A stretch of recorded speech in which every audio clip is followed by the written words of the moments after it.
vaccines' efficacy rates. The vaccines from Pfizer, BioNTech, and Moderna have super high efficacy rates, 95 and 94%. But Johnson & Johnson, just 66. And if you only look at these numbers, it's natural to think that these vaccines are worse than these. But that assumption is wrong. These numbers are arguably not even the most important measure of how effective these vaccines are. To understand what is, you first have to understand what vaccines are even supposed to do. A vaccine's efficacy rate is calculated in large clinical trials, when the vaccine is tested on tens of thousands of people. Those people are broken into two groups. Half get the vaccine and half get a placebo. Then they're sent out to live their lives while scientists monitor whether or not they get COVID-19 over several months. In the trial for Pfizer-BioNTech, for example, there were 43,000 participants. In the end, 170 people were infected with COVID-19.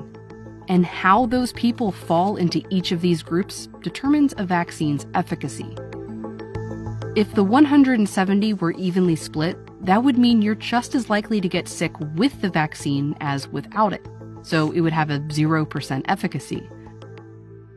If all 170 were in the placebo group and 0 people who got the vaccine were sick, the vaccine would have an efficacy of 100%.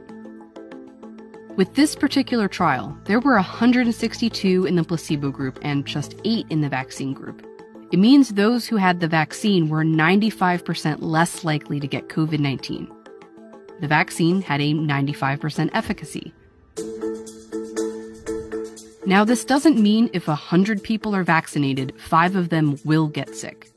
Instead, that 95% number applies to the individual.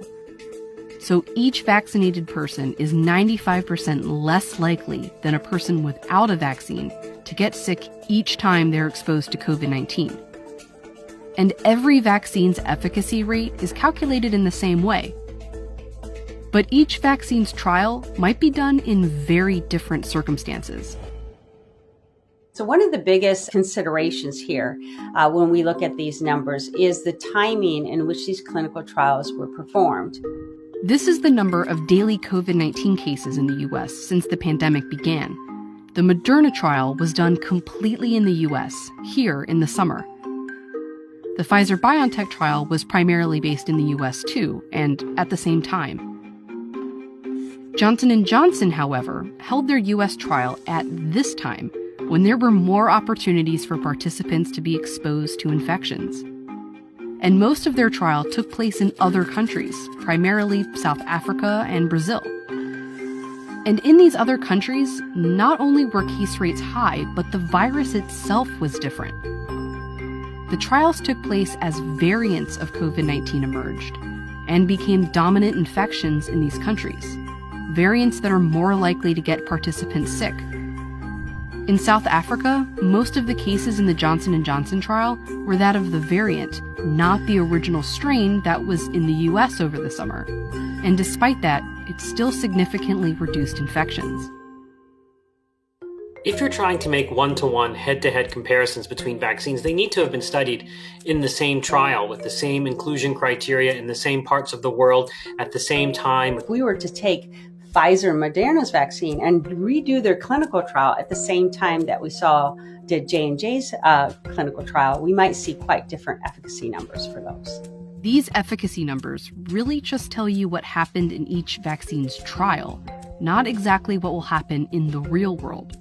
But many experts argue this isn't even the best number to judge a vaccine by anyway, because preventing any infection at all is not always the point of a vaccine. The goal of a vaccine program for COVID-19 is not necessarily to get to COVID-0, but it's to tame this virus, to defang it, to remove its ability to cause serious disease, hospitalization, and death. It helps to look at the different outcomes of an exposure to COVID-19 like this. The best case scenario is you don't get sick at all. The worst case is death. In between, there's being hospitalized, severe to moderate symptoms, or having no symptoms at all.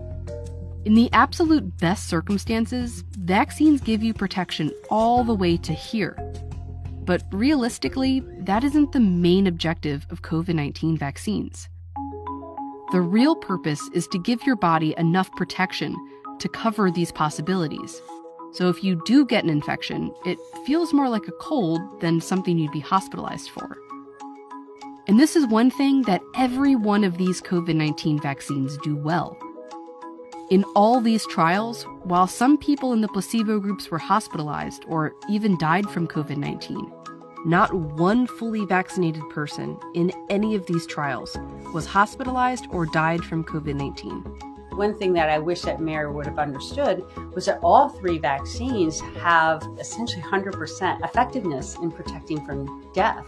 The mayor of Detroit did backtrack and said he'd start taking Johnson & Johnson doses because it's still highly effective against what we care about most. Efficacy matters, but it doesn't matter the most.